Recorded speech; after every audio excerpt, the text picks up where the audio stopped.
Namaste students, welcome back to my channel.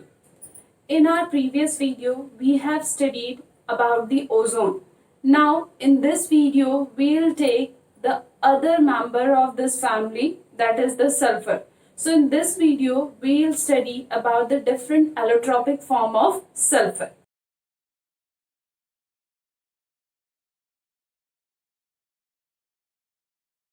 If we talk about sulfur, sulfur is present in the various allotropic form, and these forms are divided into following three categories. Means this sulfur is present in many allotropic form, and these forms are divided into three categories. The very first category is homocyclic species containing 6 to 20 sulfur atoms. 6 to 20 sulfur atom. This is the first category. Now the second category is the chain polymers known as catenna, SN sulfur molecules, containing SN sulfur molecules. And third category is unstable sulfur molecules, or unstable small molecules of sulfur containing 2 to 5 sulfur atoms. So the sulfur is present in various allotropic form, and these allotropic forms are divided into following three categories. First, homocyclic species containing 6 to 20 sulfur atom. Chain polymers known as catenna having SN molecules, and unstable sulfur molecules containing 2 to 5 sulfur atoms. So first, if we talk about homocyclic species containing 6 to 20 sulfur atom, in this we get a wide varieties of allotropes. But the two most important allotropes belonging to this category are rhombic sulfur, which is also known as alpha sulfur, and the monoclinic sulfur, which is also known as beta sulfur.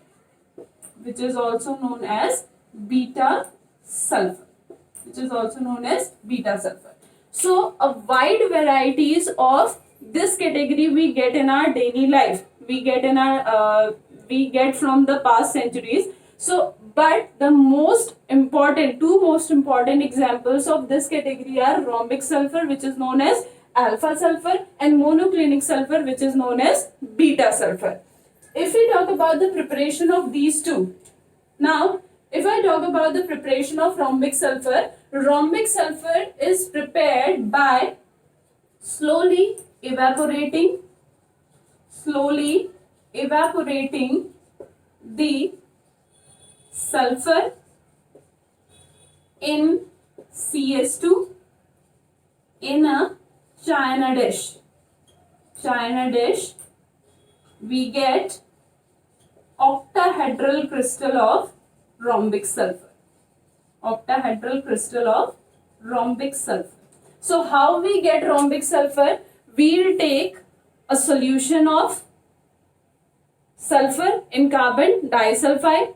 Then we'll put that solution of sulfur in carbon dioxide in a china dish. Then we'll start evaporating that china dish slowly. And after this we get octahedral crystals of the rhombic sulfur. But if we talk about the preparation of the monoclinic sulfur, we can prepare monoclinic sulfur by melting sulfur. First we'll do that, we'll melt the sulfur, then molten sulfur allowed to cool, molten sulfur allowed to cool till a crust is formed. Till a crust is formed. Now what is crust? Crust means a layer. Crust means a layer. So when you all know that when we allow a hot milk to cool down, what happens? A layer of a layer of thick cream is formed above the milk. That what we will do here on. First we'll melt the sulfur, then we'll allow the molten sulfur to cool by its own till a crust is formed. Now as soon as the crust is formed, we make two holes in the crust. We make two holes in the crust, and whatever the liquid is present, whatever the remaining liquid is present in the china dish, we'll pour out that liquid. Pour out the remaining liquid. Pour out the remaining liquid. Pour out the remaining liquid. Pour out the remaining liquid. And when we remove crust, when we remove this crust, along with this crust, we get monoclinic sulfur, needle shaped monoclinic sulfur. What is the shape? Here the shape is needle like. Clear? So in this way, we can prepare rhombic sulfur and monoclinic sulfur. We can prepare rhombic sulfur by slowly evaporating the sulfur in CS2 in a china dish. Then we get the octahedral crystals of the rhombic sulfur, and we can prepare monoclinic sulfur first by melting the sulfur. Then we'll allow the molten sulfur to cool by its own till a crust is formed. As soon as the crust is formed, we'll make two holes in the crust, and we'll pour out all the remaining liquid which is present in the china dish, and along with the crust we get the needle shaped monoclinic crystals. Now this is all about the preparation of these two sulfurs. Now if I talk about the properties of these two sulfur, rhombic sulfur is the most stable allotrope of the sulfur at the room temperature. Means we have various allotropes of sulfur, and out of those various allotropes of sulfur, rhombic sulfur is the most stable allotropic form. Most stable at room temperature. And it is yellow in color.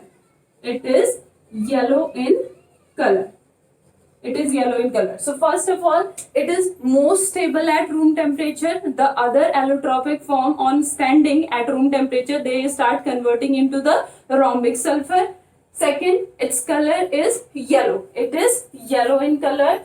Third, it has little thermal and electrical conductivity. It has little thermal and electrical conductivity. Electrical conductivity.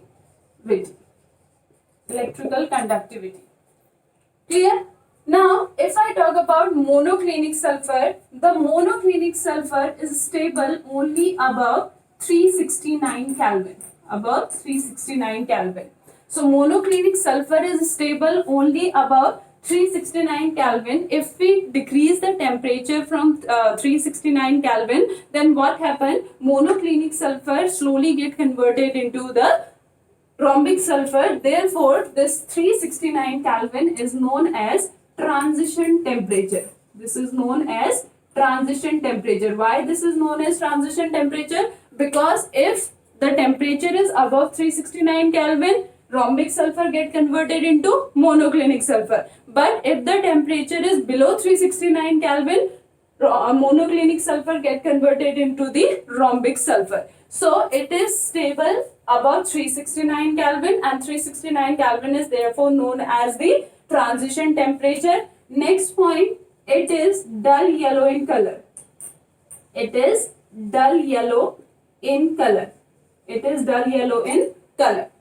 Now next, if we talk about the solubility of these two. So if we talk about the solubility of rhombic sulfur, it is insoluble in water.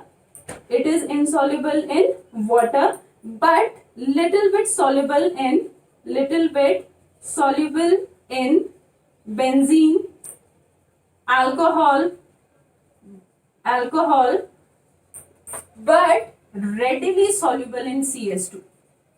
Readily soluble in CS2, carbon disulfide. So the rhombic sulfur is insoluble in water, and in benzene and alcohol, yes, it is soluble but to little amount, but in CS2 it is highly soluble. And similarly, the same property we will get in monoclinic sulfur, that it is insoluble in water but soluble in CS2, but soluble in CS2. So these are the different properties of the rhombic sulfur and monoclinic sulfur. Preparation we have already studied, and these are the properties of the rhombic sulfur and monoclinic sulfur. And if we draw the structure of the rhombic sulfur and monoclinic sulfur, if we draw their structure, so these contains, both of them contains S8 molecule. Both of them contain a single molecule which contain 8 sulfur atom. These are present in crown shape like this.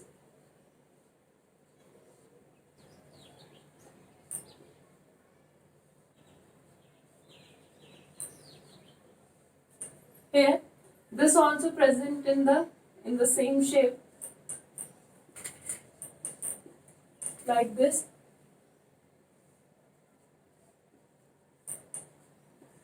But now the second S8 molecule in this is arranged in the similar manner as the first one. Here,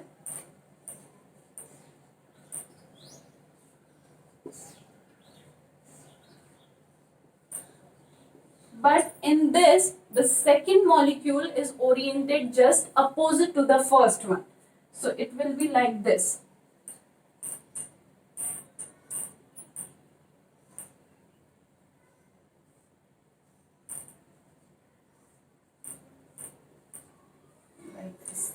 Now the third become like this, and the third one is opposite to that of the second one. So this is the difference in the structure of the rhombic sulfur and the monoclinic sulfur. In this, these are arranged in a similar pattern, but in this, these are arranged in the opposite pattern. Like if the upper part is upside, then in second one the upper part is downward. In third, the upper part is again upward. So in this way, rhombic sulfur and monoclinic sulfurs are arranged. So this is all about the preparation, properties, and the structure of the rhombic sulfur and the monoclinic sulfur. Now we'll study the chain polymers known as catena.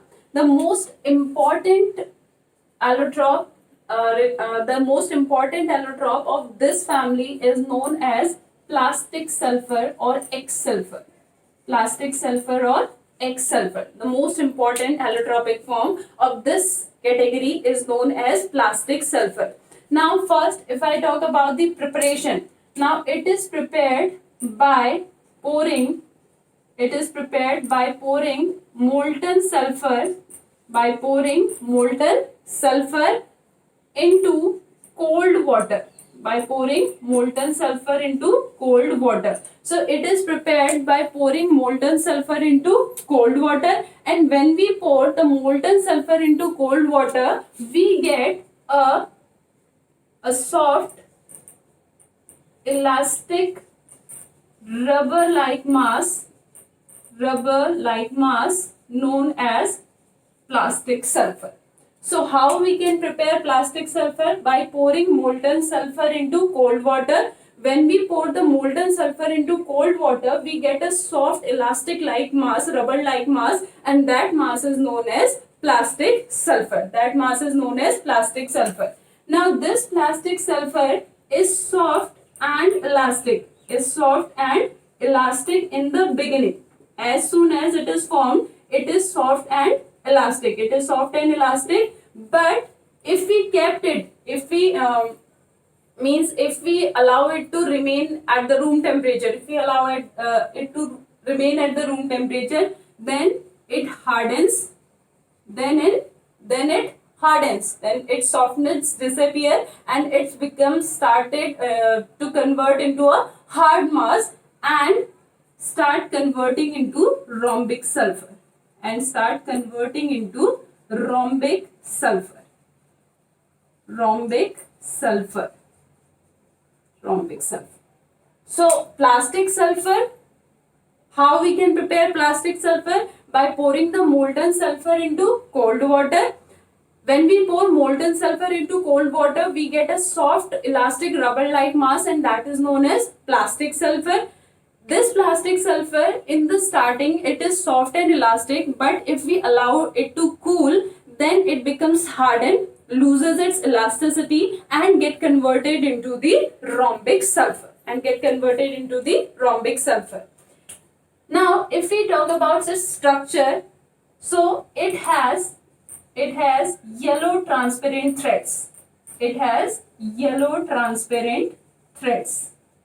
Just like that of the rubber, it has yellow transparent threads, but in this we have studied that both are insoluble in water but soluble in CS2, but the plastic sulfur is insoluble in water as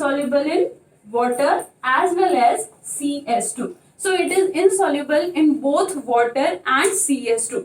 This property is not similar to that of the dissolving properties of these two sulfur. So this is insoluble in water as well as the carbon disulfide. It has a soft elastic-like mass, and it is considered as the amorphous form of the sulfur. It is considered as the amorphous form of sulfur. Amorphous form of sulfur. Amorphous form of sulfur. Now, what do you mean by amorphous? Means there is no definite arrangement of the constituent particles of sulfur in this particular allotrope. So, if I draw the structure of the chain polymer, the structure is like this. In a zigzag manner, we get sulfur in a zigzag manner, like this. So, in any manner, we get the plastic sulfur. There is no fixed arrangement of the constituent particle. Now, if I take the third category, that is the unstable small molecules of the sulfur containing 2 to 5 sulfur atoms. So, first of all, these molecules exist at the high temperature in the liquid sulfur or in the vapors of the sulfur. So these molecules exist in different concentration. Exist in different concentration at higher temperature in liquid sulfur or in the vapors of the sulfur. So we get these molecules in different concentration at high temperature in the liquid sulfur or in the vapors of the sulfur. For example, if I talk about S2 molecule of this category, so S2 molecule show its presence above 1000 Kelvin. So these are present, yes, these are present in the liquid of the sulfur or in the vapors of the sulfur, but at very high temperature and at different concentration. The concentration is not fixed. Now, this is all about the allotropes of the sulfur. And if there is a question in your mind that in this we have studied that the number of the sulfur starting from 6, and we have drawn the molecule in which the sulfur atoms are 8 in number. So I will draw that sulfur structure for you, that monomeric structure for you, in which it contains 6 carbon atoms. So it is like this.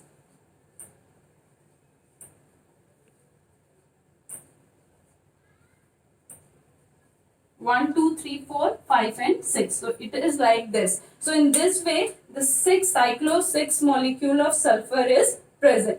So this is all about this allotropes of the sulfur, that the allotropes of the sulfur are divided into 3 categories. In this, the 2 most important are rhombic sulfur and monoclinic sulfur. In this, the plastic sulfur is the important allotrope of this category, or in this we get these molecules at very higher temperature at different concentration, just like S2 which shows presence above 1000 Kelvin. So students, that's all for today. I'll see you in my next video with a new topic.